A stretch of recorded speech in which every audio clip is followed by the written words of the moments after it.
नमस्कार दोस्तों, स्वागत है आपका अपने चैनल न्यू फार्म अपडेट्स पर। दोस्तों, CISF यानी सेंट्रल इंडस्ट्रियल सिक्योरिटी फोर्स की तरफ से बहुत ही बेहतरीन वैकेंसी आई है। इसमें दोस्तों ASI स्टेनो यानी असिस्टेंट सब इंस्पेक्टर स्टेनो और हेड कांस्टेबल मिनिस्ट्रियल कैटेगरी की वैकेंसी आई है। दोस्तों अभी देख सकते हैं आप, मैं CISF के ऑफिशियल वेबसाइट पे हूँ। यहाँ पर आप देख सकते हैं दोस्तों, यहाँ पर आप आएंगे, यहाँ पर नोटिस बोर्ड है। नोटिस बोर्ड पर जो देख रहे हैं आप यहाँ पर notification for recruitment of ASI steno and head constable ministerial 2020, ये इंग्लिश में है और ये हिंदी में है। दोस्तों मैंने आपकी सुविधा के लिए इंग्लिश में डाउनलोड किया है। इसके अतिरिक्त चलिए दोस्तों अब यहाँ पर देख लेते हैं। और सबसे पहले दोस्तों यहाँ पर देख सकते हैं, इस पेज का लिंक मैं दे दूंगा, यहाँ से आप अपना रजिस्ट्रेशन भी कर सकते हैं। ये इस पेज का भी दे दूंगा। यहाँ पर सबसे पहले दोस्तों आपको आना है। ASI की मैं वैकेंसी की दोस्तों मैं बात करूँ तो ASI की 122 जो है वैकेंसी आई है और हेड कांस्टेबल की 418 वैकेंसी आई है। यही दो प्रकार की पोस्ट है दोस्तों। तो चलिए दोस्तों बताते हैं सबसे पहले आपको करना क्या है। यहाँ पर सबसे पहले आपको आना है, यहाँ पर लॉगिन पर क्लिक करना है। लॉगिन पर क्लिक करने के बाद यहाँ पर दोस्तों देख सकते हैं न्यू रजिस्ट्रेशन करना है। उसके बाद रजिस्ट्रेशन करने के बाद आपको फिर से लॉगिन करना है। यूजर ID और पासवर्ड दिया जाएगा, उसके बाद ही आप पूरा अपना फॉर्म भर पाइएगा। तो दोस्तों अब चलते हैं सीधा नोटिफिकेशन के पास, क्योंकि जानना जरूरी है कि क्वालिफिकेशन कितनी मांगी गई है, एज लिमिट कितना है, फी कितना लगेगा, आपका सिलेक्शन कैसे कैसे होगा। तो इन सब की जानकारी के लिए दोस्तों नोटिफिकेशन देखना जरूरी है। चलिए दोस्तों अब सीधा चलते हैं नोटिफिकेशन पे। अब हम आ गए हैं यहाँ पर जो नोटिफिकेशन जारी किया गया है उसके इंग्लिश वर्जन पर। यहाँ पर देख सकते हैं दोस्तों, यहाँ पर दिया हुआ recruitment of assistant sub inspector stenographer and head constable ministerial in CISF 2020। Friends, आपकी सुविधा के लिए मैंने जो भी इंपॉर्टेंट पॉइंट्स है इस नोटिफिकेशन में, क्योंकि ये नोटिफिकेशन काफी लंबा है, 32 पेजेस का है, इसलिए मैंने आपकी सुविधा के लिए कुछ इंपॉर्टेंट पॉइंट्स जो भी इंपॉर्टेंट पॉइंट्स है उस सबको हाईलाइट कर दिया है ताकि आपको देखने में आसानी हो। तो चलिए दोस्तों स्टार्ट करते हैं। यहाँ देख सकते हैं सबमिशन ऑफ ऑनलाइन एप्लीकेशन 26 सितंबर 2022 से स्टार्ट होगा और 25 अक्टूबर 2022 तक चलेगा। यहाँ क्लोजिंग डेट भी दिया हुआ फिर से यहाँ पर 5 बजे शाम तक चलेगा दोस्तों आपका 25 अक्टूबर 2022 को। नेक्स्ट में दोस्तों यहाँ पर है मेल फीमेल दोनों अप्लाई कर सकते हैं यहाँ पर। उसके बाद है यहाँ पर दिया हुआ असिस्टेंट सब इंस्पेक्टर स्टेनोग्राफर इन पे लेवल 5। स्टेनोग्राफर की जो है पे लेवल 5 है। यहाँ पर आप देख सकते हैं सैलरी यहाँ 29,200 से 92,300 तक जाएगा। उसके बाद नेक्स्ट में है दोस्तों हेड कांस्टेबल मिनिस्ट्रियल कैटेगरी, ये है पे लेवल 4 है। इसका जो सैलरी आप देख सकते हैं स्ट्रक्चर यहाँ पर दोस्तों, यहाँ पर आगे बताया गया है पेंशनरी बेनिफिट जो है वो दिए जाएंगे आपको। कहा जा रहा है दोस्तों, यहाँ पर आपको मैं पहले बता दूं कि ये जो है ये दोनों जो वैकेंसी है ASI स्टेनोग्राफर और हेड कांस्टेबल की, ये फिलहाल तो दोस्तों टेम्प्रोरी बेसिस पे है, लेकिन इसको आगे परमानेंट किया जाएगा, ऐसा इस नोटिफिकेशन में कहा गया है। मैं आपको दिखाऊंगा, दो बार जिक्र किया गया है इस फुल नोटिफिकेशन में कि परमानेंट किया जाएगा। तो चलिए दोस्तों आगे बढ़ते हैं। फिर यहाँ पर दिया हुआ the recruitment process will consist of physical standard test, documentation, written examination under OMR based, computer based test, CBT mode, skill test, dictation. यहाँ पर दोस्तों काफी लंबा चौड़ा लिखा गया है, आपकी सुविधा के लिए मैंने यहाँ पर बना दिया है। देखिए क्या क्या होगा इसमें आपका। सबसे पहले आपका फिजिकल स्टैंडर्ड टेस्ट होगा दोस्तों यहाँ पे। उसके बाद डॉक्यूमेंट आपका वेरीफाई किया जाएगा, ये सेम रहेगा, हो सकता है कि एक ही दिन में हो। कहा गया है दोस्तों कि आप जब ये होगा तो आपको 2-3 दिन का एक इंतजाम करके आना है अपने खर्चे पर। ये लिखा हुआ है आगे नीचे, मैं दिखाऊंगा आपको। उसके बाद दोस्तों कहा गया है कि रिटन टेस्ट होगा। रिटन टेस्ट के बारे में बताया गया है कि हो सकता है कि OMR हो या CBT हो, कंप्यूटर बेस्ड टेस्ट। नेक्स्ट में दोस्तों कहा गया है स्किल टेस्ट होगा आपका। स्किल टेस्ट मतलब ये, इसमें स्टेनोग्राफर का जो है दोस्तों, स्टेनोग्राफर का स्किल टेस्ट में होगा dictation and transcription for assistant sub inspector stenographer. आपका जो है यहाँ पर मैंने दे भी दिया है डिक्टेशन एंड ट्रांसक्रिप्शन स्टेनो के लिए, और उसके बाद टाइपिंग टेस्ट कांस्टेबल के लिए होगा। काफी अच्छे से मैंने लिख दिया दोस्तों। यही आपका चरण है 1, 2, 3, यही चरण है। और नीचे एक और होगा, मेडिकल आपका एग्जाम होगा। 4 चरण टोटल होंगे आपके पूरे रिक्रूटमेंट प्रोसेस में। तो चलिए दोस्तों अब आगे चलते हैं। नेक्स्ट में कहा जा रहा है कि ऑनलाइन मोड में आपको अप्लाई करना है। उसके बाद कहा जा रहा है written examination under OMR based या computer based test mode will be conducted only in English and Hindi language. कहा जा रहा है केवल 2 ही लैंग्वेज में होगा आपका, या तो OMR बेस हो या कंप्यूटर बेस्ड टेस्ट हो, लेकिन होगा तो 2 ही लैंग्वेज में होगा। नेक्स्ट में दोस्तों आगे कहा गया है कि मेरिट लिस्ट, जो आपका मेरिट लिस्ट बनेगा वो आपके रिटन एग्जामिनेशन के परफॉर्मेंस पर बनेगा। इसलिए आपको जो मेरिट लिस्ट में अगर आपको ऊपर रहना है तो रिटन एग्जामिनेशन में दोस्तों आपको अच्छा से अच्छा परफॉर्मेंस करना पड़ेगा। रिटन एग्जामिनेशन का सिलेबस क्या है वो पूरा मैं बताऊंगा यहाँ पर, कौन कौन से सब्जेक्ट होंगे। बहुत बेहतरीन है दोस्तों, बहुत मेहनत से मैंने बनाया है, इसलिए चैनल को लाइक सब्सक्राइब और शेयर कीजिएगा। आपकी सुविधा के लिए मैं हाईलाइट कर देता हूँ ताकि आपको देखने में भी आसानी हो। बिना चैनल को सब्सक्राइब किए मत जाइएगा दोस्तों। तो चलिए आगे अब चलते हैं। यहाँ फिर से मैंने लिख दिया है कि फिजिकल स्टैंडर्ड टेस्ट, उसके बाद डॉक्यूमेंट वेरीफाई यहाँ पर एक ही साथ होगा। उसके बाद नेक्स्ट में दोस्तों यहाँ पर कहा गया है रिटन टेस्ट OMR होगा या CBT होगा, यह भी कंफर्म नहीं है। उसके बाद नेक्स्ट में दोस्तों स्किल टेस्ट होगा। स्किल टेस्ट में आपका यही है जो मैंने आपको बताया है। स्टेनो के लिए डिक्टेशन एंड ट्रांसक्रिप्शन होगा और कांस्टेबल के लिए टाइपिंग टेस्ट होगा। आगे चलते हैं दोस्तों, जो मैंने बताया यहाँ पर वही यहाँ पर फिर से जिक्र किया गया है। नेक्स्ट में आगे चलते हैं। Only those candidate who find place in the merit list detail medical examination उनका होगा। कहा जा रहा है कि मेरिट लिस्ट में जिनका भी नाम आएगा उनका डिटेल मेडिकल एग्जामिनेशन किया जाएगा। नेक्स्ट में आगे है certificate document with the original will be, आपको प्रोड्यूस किया, आपको देना होगा जो है ओरिजिनल डॉक्यूमेंट्स आपको देना होगा डॉक्यूमेंटेशन के समय, डॉक्यूमेंट वेरीफाई करने के समय। नेक्स्ट में आगे कहा गया दोस्तों final result will be declared on the performance of candidate in written examination. जो मैंने आपको बोला है कि रिटन एग्जामिनेशन के बाद ही आपका फाइनल जो है रिजल्ट पब्लिश किया जाएगा। आपका मेरिट लिस्ट इसी से बनेगा, रिटन एग्जामिनेशन से ही। और क्वालिफाई करना है दोस्तों आपको फिजिकल स्टैंडर्ड टेस्ट में, डॉक्यूमेंटेशन में, स्किल टेस्ट में और मेडिकल एग्जाम में। यहाँ पर मैंने लिख भी दिया है, देख लीजिए, यहाँ पर काफ़ी अच्छे से मैंने लिखा दोस्तों। आगे चलते हैं। Admit card for all stage examination through, आपको ऑनलाइन मोड ही मिलेगा एडमिट कार्ड, इसी वेबसाइट के जरिए आपको मिलेगा। इसका लिंक मैं दे दूंगा दोस्तों, इसका भी दे दूंगा ताकि आप अप्लाई कर सकें खुद से भी। तो आगे चलते हैं। यहाँ पर फिर से आगे कहा गया है the post are temporary but likely to become permanent. कहा जा रहा है कि अभी तो ये पोस्ट टेम्पोररी है लेकिन इसको परमानेंट किया जाएगा, इसकी संभावना है। यहाँ पर इंपॉर्टेंट इसलिए मैंने कर दिया था। नेक्स्ट में आगे चलते हैं दोस्तों। यहाँ पर कहा गया पे स्केल कितना होगा। पे लेवल 5 है स्टेनोग्राफर की, और उसके बाद हेड कांस्टेबल की जो है लेवल 4 है। नेक्स्ट में आगे कहा गया दोस्तों, यहाँ पर देख सकते हैं, यहाँ पर कैटेगरी वाइज जो है वैकेंसीज उसको बताया गया है। यहाँ पर कहा गया है नेम ऑफ द पोस्ट, यहाँ पर देख सकते हैं, यहाँ पर असिस्टेंट सब इंस्पेक्टर स्टेनोग्राफर की ये जितनी है स्टेनोग्राफर की है इतनी दूर, और फिर यहाँ से हेड कांस्टेबल की है। यहाँ पर देख सकते हैं आपका डायरेक्ट मेल, यहाँ पर है UR की 40, SC की 13, ST की 7, OBC की 25, EWS की 9। टोटल इनकी कितनी है डायरेक्ट मेल की 94, डायरेक्ट फीमेल की 10, और उसके बाद डिपार्टमेंटल कैंडिडेट जो है उनके लिए 18 सीट है। टोटल मिलाकर कितनी हुई दोस्तों यहाँ पर 122, 122 सीट हुई इनकी असिस्टेंट सब इंस्पेक्टर स्टेनोग्राफर की। इसी तरह से हेड कांस्टेबल की जो है वो यहाँ पर डायरेक्ट मेल जो ओपन है वैकेंसी वो ये है, और ये डिपार्टमेंटल है दोस्तों, देख लीजिएगा। उसके बाद यहाँ पर है कैटेगरी वाइज, आप यहाँ से देख लीजिएगा आप जिस कैटेगरी में आते हैं। उसके बाद टोटल सीट कितने दोस्तों 418 सीट्स हैं। नेक्स्ट में कहा गया है LDC का मतलब क्या है, लिमिटेड डिपार्टमेंटल कॉम्पिटिटिव एग्जाम, यहाँ पर जो यहाँ पर लिखा हुआ है। नेक्स्ट में आगे चलते हैं दोस्तों। फ्रेंड्स ये जो पॉइंट्स है VVI पॉइंट है। यहाँ पर कहा गया must go their preference at the time of submission of online application. कहा जा रहा है कि ऑनलाइन अप्लाई करते समय अपना प्रेफरेंस जरूर दीजिएगा कि आप ASI स्टेनो के लिए अप्लाई कर रहे हैं या हेड कांस्टेबल के लिए अप्लाई कर रहे हैं या दोनों के लिए अप्लाई कर रहे हैं। देखिए दोस्तों मैंने कितनी अच्छी से सजा दिया है इसको ताकि आपको देखने में आसानी हो। आगे चलते हैं। फिर यहाँ पर CISF make final allotment of the post on the basis of merit come preference of post given by the candidate. CISF जो है वो आपके पोस्ट को जो है आपने जो प्रेफरेंस दिया है उसी के अनुसार आपकी जो जैसी मेरिट होगी उसी के अनुसार अलॉटमेंट करेगा CISF। नेक्स्ट में दोस्तों यहाँ पर कहा गया once a candidate has been allotted first available preference as per merit he will not be considered for any other option. इसका मतलब हुआ कि मेरिट के आधार पर जो पोस्ट आपको दी जाएगी उसके बाद कोई दूसरा पोस्ट उसके बाद कंसिडर नहीं किया जाएगा। नेक्स्ट में दोस्तों है 10% of vacancy direct male candidates are reserve for ex serviceman. कहा जा रहा है कि भूतपूर्व सैनिकों के लिए 10% सीट रिजर्व है डायरेक्ट मेल कैंडिडेट से। उसका नेक्स्ट में है दोस्तों यहाँ पर 10% of vacancy will be preferably filled by female candidate. कहा जा रहा है कि फीमेल कैंडिडेट के द्वारा जो है कुल वैकेंसी का 10% जो है भरा जाएगा।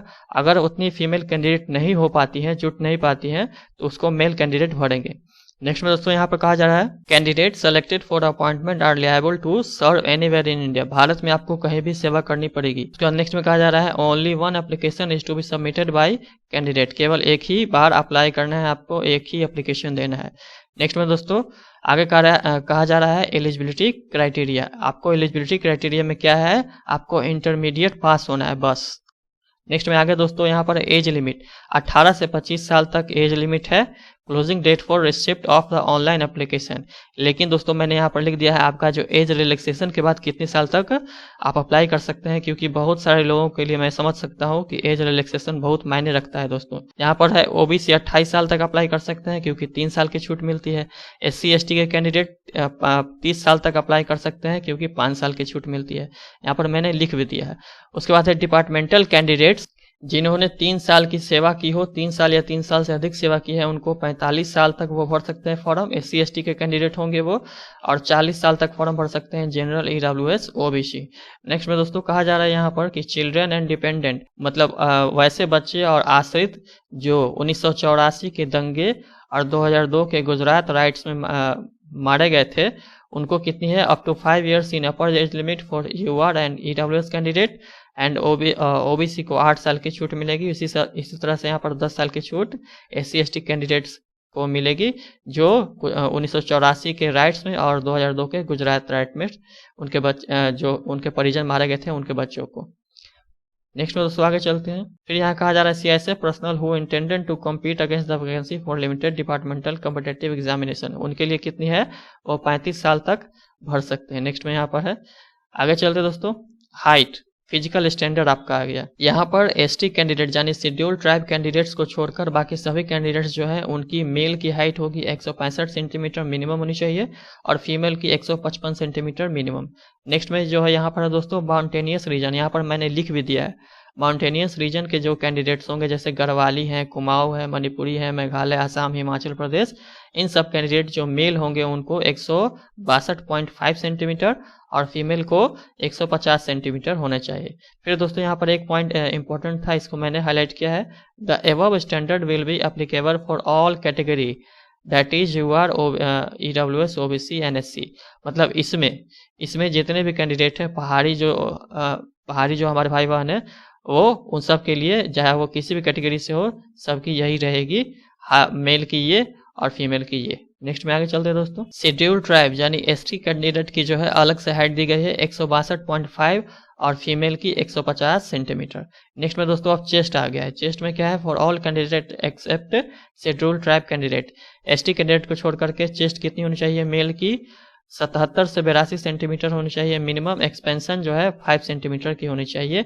उसके बाद यहाँ नेक्स्ट में शेड्यूल्ड ट्राइब के लिए है 76 से 81 सेंटीमीटर होना चाहिए, एक्सपेंशन 5 सेंटीमीटर होने चाहिए। फीमेल के लिए नॉट अप्लीकेबल है। नेक्स्ट में दोस्तों आगे, other essential qualification for sub inspector, for assistant sub inspector, stenographer, dictation इनको कैसे करना है। यहाँ पर फ्रेंड्स आपको डिक्टेशन के लिए 10 मिनट का टाइम मिलेगा, 80 वर्ड पर मिनट आपको करना है। उसके बाद नेक्स्ट में जो है ये किन के लिए है, तो असिस्टेंट सब इंस्पेक्टर स्टेनोग्राफर के लिए। उसके बाद नेक्स्ट में यहाँ पर ट्रांसक्रिप्शन करने का टाइम आपको मिलेगा 50 मिनट मिलेगा इंग्लिश में या 65 मिनट मिलेगा हिंदी में, दोनों में से कोई एक आप कर सकते हैं। नेक्स्ट में है other essential qualification, head constable ministerial के लिए, इनका टाइपिंग होगा। टाइपिंग में इनको करना है, इंग्लिश टाइपिंग इनको करना है मिनिमम स्पीड ऑफ 35 वर्ड पर मिनट ऑन कंप्यूटर, और हिंदी अगर टाइपिंग करेंगे तो 30 वर्ड पर मिनट और कंप्यूटर। नेक्स्ट में आगे चलते हैं दोस्तों, मेडिकल स्टैंडर्ड, शॉर्टलिस्टेड कैंडिडेट को मेडिकली एग्जामिन किया जाएगा। दोस्तों ये वीडियो थोड़ी लंबी हो सकती है क्योंकि जो है आपको हर एक छोटी छोटी जो आपके लिए ज़रूरी जानकारी है उसको देना मेरा फ़र्ज़ है, इसलिए मैं थोड़ा सा ये वीडियो हो सकता है कि लंबी हो, इसलिए माफ़ कीजिएगा दोस्तों। और इसको अच्छे से देखिएगा क्योंकि बहुत सारे इम्पोर्टेंट जानकारी जो है आगे दी हुई हैं जो आपको कहीं नहीं बताया गया हो। फिर यहाँ पर दोस्तों कहा जा रहा है साइज मस्ट भी, यहाँ पर ये जो टैटू है, टैटू के लिए कहा जा रहा है कि size must be 1/4 of the particular part. Tattoo जिस एरिया में बना होगा वो 1/4 होना चाहिए उस एरिया का, उससे कम होना चाहिए। उसके बाद दोस्तों यहाँ पर कहा जा रहा है इंपॉर्टेंट है, VVI पॉइंट है ये, यहाँ पर कहा जा रहा है candidate must not have knock knee. उसके बाद जो है फ्लैट फुट नहीं होना चाहिए। उसके बाद वेरिकोज वेन नहीं होना चाहिए।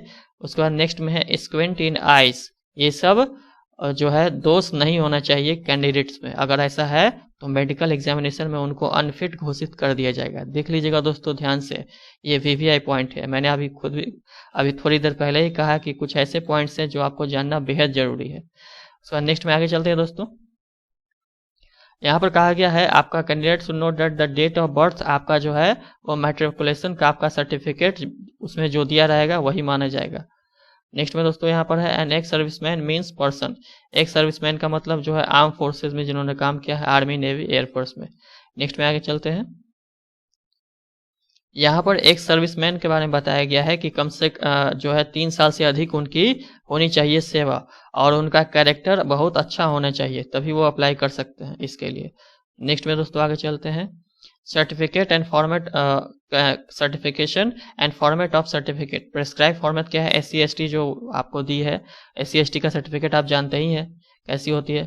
नेक्स्ट में आगे चलते हैं दोस्तों। हाउ टू अप्लाई, आपको ऑनलाइन अप्लाई करना है। उसके बाद है यहाँ पर रिक्रूटमेंट सेक्टर एज फॉलो। यहाँ पर जो है अलग अलग यहाँ पर स्टेट जो है और उनका जो है name of application, receiving centre with address, जो यहाँ पर आपका जो सेंटर है वो दिया हुआ है सब। आगे चलते हैं दोस्तों। यहाँ पे आपको क्या क्या करना है। ऑनलाइन एप्लीकेशन में आपको candidate are required to upload, आपको फोटोग्राफ अपलोड करना है। 2-2 बार इसकी जानकारी दी गई दोस्तों, नीचे भी है इसकी जानकारी। 20 से 50 के भी 3.5 से 4.5 सेंटीमीटर। उसके बाद जो है यहाँ पर कहा जा रहा है दोस्तों, application without the date printed on the photograph will be rejected. आपके फोटो पर डेट होना चाहिए लिखा हुआ, और वो डेट 3 महीना से ज़्यादा पुराना नहीं होना चाहिए जब ये नोटिफिकेशन पब्लिश किया गया है। यानी कि आपका जो इस सितंबर का जो डेट पब्लिश किया गया है 26 सितंबर 2022, उससे 3 महीना जोड़ लीजिएगा। उससे पहले का फोटो आपका नहीं होना चाहिए जो आप उस पर प्रिंट होगा वो जो फोटोग्राफ पर। नेक्स्ट में दोस्तों यहाँ पर है सिग्नेचर, आपको जो है उसका डायमेंशन दिया हुआ है। आपको जो भी डॉक्यूमेंट्स अपलोड करना है वो PDF फॉर्मेट में होना चाहिए और 1 MB से ज़्यादा का नहीं होना चाहिए। नेक्स्ट में दोस्तों लास्ट टाइम जो है 25 अक्टूबर, उसी की बात की गई यहाँ पर। आगे चलते हैं। एप्लीकेशन फ़ी आपको 100 रुपये लगेगा। किनके लिए एग्जेम्पशन है? SC ST वोमेन और एक्स सर्विसमैन के लिए कोई फ़ी नहीं देना है। नेक्स्ट में आगे चलते हैं दोस्तों। कहा जा रहा है online fee can be paid by, यहाँ पर आपका जो डेट दिया हुआ है कि ऑनलाइन फ़ी आप पेड कर सकते हैं 25 अक्टूबर 2022, वही जो आपको पीछे भी दिया गया था वही है। और चालान के थ्रू करना है तो आप यहाँ पर दिया हुआ है कि चालान आप जो है 25/10/2022 तक निकाल लीजिएगा ऑनलाइन, और उसके बाद 27/10/2022 तक सबमिट कर दीजिएगा। नेक्स्ट में आगे चलते हैं दोस्तों। यहाँ पर कहा गया है कि एडमिट कार्ड के साथ में जो है आपको 2 कलर पासपोर्ट साइज फोटोग्राफ लाना है, और कोई एक यहाँ पर आपको ID प्रूफ लाना है, चाहे वो आधार हो, वोटर हो, ड्राइविंग लाइसेंस हो, पैन कार्ड हो या पासपोर्ट हो। आगे चलते हैं। Physical recruitment process. फ्रेंड्स फिर यहाँ पर है रिक्रूटमेंट प्रोसेस। रिक्रूटमेंट प्रोसेस में क्या होगा चलिए देख लेते हैं। यहाँ पर मैंने लिख दिया आपकी सुविधा के लिए। सबसे पहले हाइट बार टेस्ट होगा, आपका हाइट की जांच की जाएगी। उसके बाद यहाँ पर फिजिकल स्टैंडर्ड टेस्ट जो है आपका हाइट, चेस्ट, वेट। इसमें देखिए यहाँ पर क्या लिखा हुआ है दोस्तों, कहा जा रहा है candidate who are found eligible on height bar test will undergo biometric registration. कहा जा रहा है कि हाइट बार टेस्ट को पास करने के बाद उनका बायोमेट्रिक रजिस्ट्रेशन होगा। इसमें बाएं अंगूठे, फिर दाएं अंगूठे और फिंगर्स का आपका लिया जाएगा biometric before PST, physical standard test के पहले। उसके बाद दोस्तों कहा गया है relaxation in height and chest as the case may be as mentioned above, the candidates other than those belonging to ST category will be permissible only on production of original certificate at the time of PST। उसके बाद next में दोस्तों यहाँ पर कहा गया ST candidates may avail the relaxation on the production of valid original ST certificate। ST candidates को जो है वो रिलैक्सेशन दिया जाएगा अगर उन्होंने ST सर्टिफिकेट जो है प्रोड्यूस दिया तो। उसके बाद नेक्स्ट में दोस्तों यहाँ पर कहा जा रहा है, फिर से उसी को दोहराया गया है, हाइट बार टेस्ट जो है उसके बाद आपका जो है PST टेस्ट होगा। यहाँ पर PST टेस्ट में हाइट, चेस्ट और वेट का भी आपका लिया जाएगा। नेक्स्ट दोस्तों यहाँ पर कहा जा रहा है PST के बारे में, qualify height bar test will be screened for height, chest and weight. यही उसको दोहराया गया है, यहाँ पर मैंने लिख दिया दोस्तों आपके लिए। नेक्स्ट में दोस्तों कहा जा रहा है candidate who are declare not qualified in physical standard test. कह रहा है कि जो कैंडिडेट फिजिकल स्टैंडर्ड टेस्ट में क्वालिफाई नहीं होते हैं वो अपील कर सकते हैं। यहाँ पर दोस्तों VVI पॉइंट है, कई दोस्तों को हमारे पता नहीं होगा, वो अपील कर सकते हैं।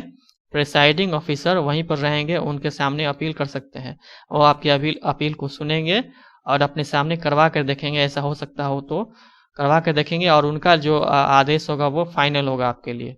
नेक्स्ट में दोस्तों यहाँ पर कहा है candidate who meet the requirement of physical standard will be allowed to participate in documentation. Physical standard को पास करने के बाद आपका डॉक्यूमेंट की जांच की जाएगी। उसके बाद दोस्तों आगे चलते हैं। यहाँ पर कहा जा रहा है मेट्रिकुलेशन इन senior secondary examination certificate. Documentation में क्या क्या है आपका जो लगेगा वो इसकी जानकारी दी गई है। मैट्रिक का और इंटर का आपका सर्टिफिकेट जांचा जाएगा। उसके बाद डिस्चार्ज सर्टिफिकेट एक सर्विसमैन के लिए है। उसके बाद नेक्स्ट में कास्ट सर्टिफिकेट जांच किया जाएगा। उसके बाद जो है avail relaxation in height chest measurement जो एसटी कैंडिडेट के लिए है वो अगर प्रोड्यूस करेंगे तो वो भी जांच किया जाएगा। उसके बाद जो है राइट विक्टिम्स हैं, अगर राइट विक्टिम्स के परिजन हैं, बच्चे हैं, तो उनको डीएम से सर्टिफिकेट इसका लेना होगा, वो प्रोड्यूस कर सकते हैं उनको। नेक्स्ट में दोस्तों है identify certificate west Pakistani refugee, पश्चिमी पाकिस्तान से जो आए हैं उनके लिए उनको सर्टिफिकेट भी प्रोड्यूस करना पड़ेगा। नेक्स्ट में दोस्तों यहाँ पर written examination under OMR CBT based mode कहा जा रहा है कि रिटन एग्जामिनेशन या तो OMR होगा या CBT टेस्ट मोड में होगा। आगे इसमें क्या दिया हुआ है यहाँ पर दोस्तों मैंने लिख दिया है PST प्लस डॉक्यूमेंट वेरीफाई, उसके बाद रिटन टेस्ट। आपका फिजिकल स्टैंडर्ड टेस्ट होगा, उसके बाद डॉक्यूमेंट वेरीफाई होगा जो आपने दिखाई है ऊपर, उसके बाद आपका रिटन टेस्ट होगा और यही आपका मेरिट बनाएगा। रिटन टेस्ट ही आपका मेरिट बनाएगा।